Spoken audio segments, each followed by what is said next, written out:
অনেক বড় breaking news. Kolkata Knight Riders Blessing মুজারবানিকে নিয়ে নিল মুস্তাফিজুর রহমানের রিপ্লেসমেন্ট হিসেবে।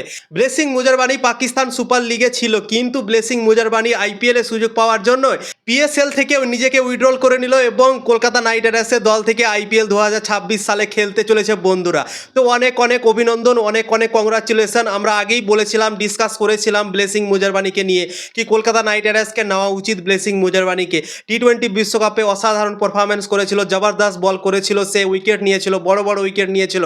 তার কাছে যে হাইটটা আছে না, সেই হাইটটার জন্য সে ফায়দা পায় এবং বলকে উছাল উঠায় এবং বুকের হাইটে উঠানোর জন্য সে উইকেট পায়। তো সেই ফায়দাটাই কলকাতা নাইট রাইডার্স হয়তো ভাবনা চিন্তা করেছে অসাধারণ পারফরমেন্স করার জন্যই টি-20 বিশ্বকাপে, তাই জন্যই তাকে নিয়ে নিয়েছে আইপিএল 2026 সালের জন্য মুস্তাফিজুর রহমানের রিপ্লেসমেন্ট হিসেবে। তো সত্যি অনেক ভালো লাগলো। আমরাও চেয়েছিলাম কি মুস্তাফিজুর রহমানের পরিবর্তে এমন একটা বলারকে যেন নেওয়া হয়, সেই বলারটা যেন একটা উইকেট টেকার হয় এবং কেকেআর দলকে উইকেট নিয়ে দেয়। মাথিসা পাথিরানা কেকেআর দলে আছে এবং মাথিসা পাথিরানার খবর কি ভাই আমরা জানি না, সে ফিট হবে কি হবে না, তার চোটের সমস্যা রয়েছে। তো কেকেআর দলের জন্য অনেক বড় বড় সমস্যা এখনও আছে, হার্ষিদ রানাও চটিল হয়ে আছে। তো তাই জন্যই আমার মনে হয় ভালো একটা রিপ্লেসমেন্ট নিয়েছে Kolkata Knight Riders, wicket taker একটা বলার নিয়েছে।